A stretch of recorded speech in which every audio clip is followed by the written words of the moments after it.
Hi everybody, Steve Halley here with the Family Peace Initiative, and welcome to another edition of the Facilitator's Tool Chest blog. Every month or so I try to put something out that would be helpful to folks as they're trying to create transformational change with people in their group rooms, whether it's domestic violence, whether it's alcohol and drug, or even in the education setting.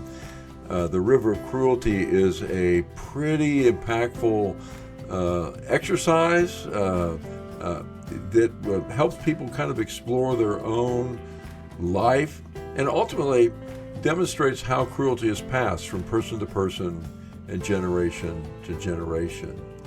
There's several videos on the YouTube channel that talks about doing the River of Cruelty, so I don't want to get into the how-to. But I do want to show you that in the parenting section of our approach, there's an opportunity for us to explore our children's river of cruelty, which can really be a powerful segment for the participants in our program. And I just want to talk with you real quickly about how that plays out. So what you're seeing here on the screen is just a river of cruelty map that one of my groups has filled out. Every time we complete one of these with a group of people, we'll get different components. There's things that get left out, new things that get added, certain things with certain specificity get added to the group, to the map. And so I just want to walk you through what this group basically did. So we're in the parenting section of the Family Peace Initiative approach. And when you start the River of Cruelty, you start with the box that includes the cruelties that we can or have experienced when we were young, from the ages of really 0 to 18 is the parameters that we set.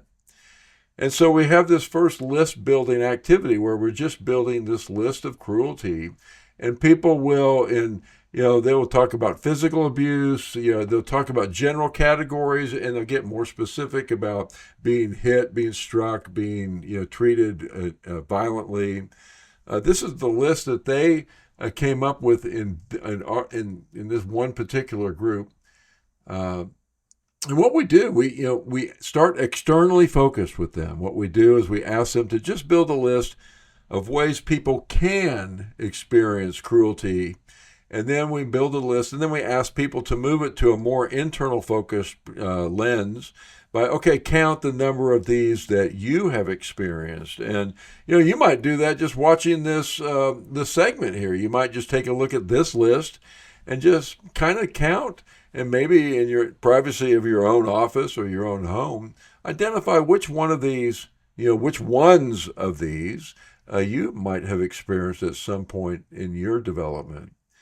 Then, as a subcategory of cruelty, we like to highlight the oppression cruelties. This includes racism, poverty, economic status, religious cruelty, gender-based violence and abuse, and sexism. All the different ways that culturally we can inflict cruelty on, members of our communities. So once we get this list built, and we have people identify what they've gone through, then we move over to the next box, which is the adverse feelings, or essentially the emotional pain that is created as a result of the cruelty. And this is just a list that my group built of all the different types of emotional pain that were inflicted on them, that were activated when people experienced the cruelties that they identified. And then we try to explain, that emotional restricted expression is a thing. And so if I experience bullying at school, for example, and I feel small and I feel scared and I feel worthless and humiliated, if I have families and teachers and people who will support me, recognize that what I'm feeling, and help me to understand and accept those emotions as just a normal part of the human experience, then I can kind of navigate away from that, and eventually the cruelty isn't nearly as impactful as it might be if I'm not in a world where people can help me learn how to experience those adverse feelings or that emotional pain. So if no one is there to help me when I'm feeling humiliated or small or lonely or afraid, then I have to move to the fourth box, which is the defense systems. And the defense systems are simply the strategies that we use to avoid feeling what we don't want to feel. And we all have them. I would argue that we all have them, but we don't really talk about them too much, right? But these defense systems are the way that cruelty gets passed from generation to generation or from person to person. And so if I turn into a really controlling, aggressive person, then I'm passing the cruelty on to some other people, and I'm giving away essentially my shadow message. And if I'm just, become an alcoholic or a drug addict, I might be heaping the cruelty on myself while I'm also giving that cruelty away to others, like my loved ones and my family, people who are worried about me. And so the defense systems work with their main intention, which is to get past the emotional pain.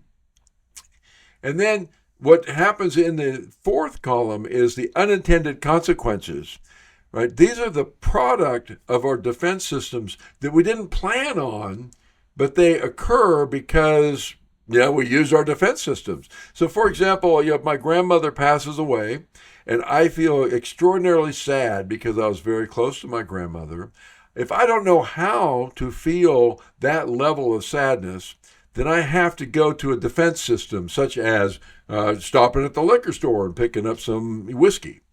And so I go drinking that whiskey. I'm not intending to get drunk or get a DUI or have an accident where somebody is hurt or injured or killed. I'm just trying to manage the sadness that I don't know how to feel.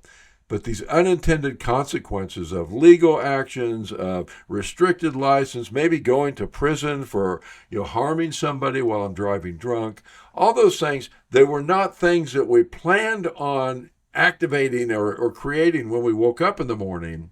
But as a product of our defense systems, these things happen.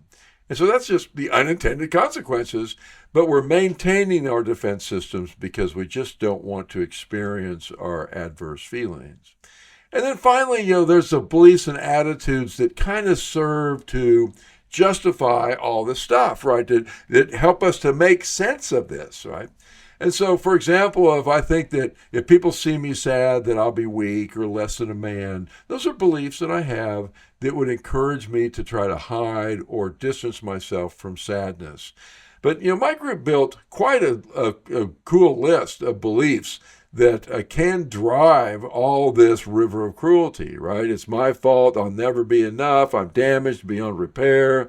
It's my way or the highway. I'm the man of the house and I need to be in charge. And if I'm not in charge, I'm less than or weak. And we want our group members to really identify what are these beliefs that kind of help us to make sense that, that our behavior is justified because of these things, right? But in reality, it perpetuates the river of cruelty.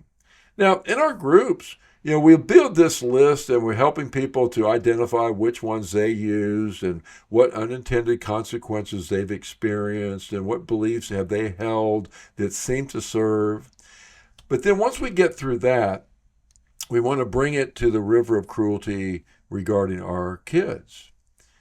And so now we take the same list that we built and we just go through it and try to identify all of the different forms of cruelty that we're aware of that our kids have experienced.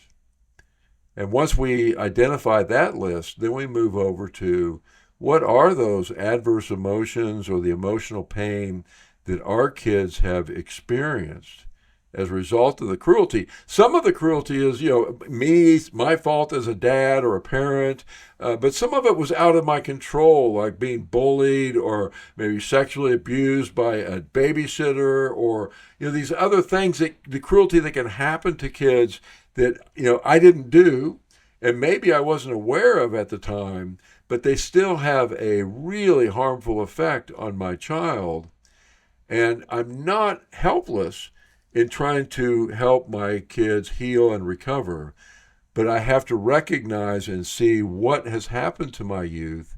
And then instead of the beliefs and attitudes that drive our river of cruelty, what we do with the youth is we change that column to, as a parent, what are some helpful interventions that we might be able to do now in order to help our kids recover from the cruelty and process the emotional pain that they have adopted and acquired in the river of cruelty, along the way as they grow. And so now, instead of beliefs, what we're doing is creating kind of a plan of how am I going to help my child process and learn to be less afraid of the emotional pain that they experience. What are some things I can do? And oftentimes on that list would be things like, I want to build a better relationship, I want to spend time, I want to listen to my child and understand their experience, I want to take accountability and acknowledge the hurt that I have inflicted upon them. Those are the kind of things that we arrive at in terms of the parenting section, as we build our kids' river of cruelty. And I would encourage you to try this out in your groups. It's really remarkable the conversations that parents, that adults, that dads will have when they start with their own river of cruelty, and then they take a step down and go, oh, what about our kids? How has my behavior, my violence toward their mother, right? How has my absence, how has my drug addiction and my alcohol use, how has my physical violence toward my kids, how have the cruelty that my kids have experienced, how has it impacted who they are becoming, and what can I do now to begin to intervene in a way that may help set our children up for success? So I encourage you to try this out and give me a call or send me an email when you do. You can make your own river of cruelty map here in a Microsoft Excel and just build the list with your group. It's a great activity to do in person or in your online groups. And so give it a go and see what you might stir up in your group, because there's exciting conversations when people get into their own stories. It's amazing what comes out. Thanks, you guys. Best to you as always, and I look forward to putting another one of these together for you soon. Bye-bye.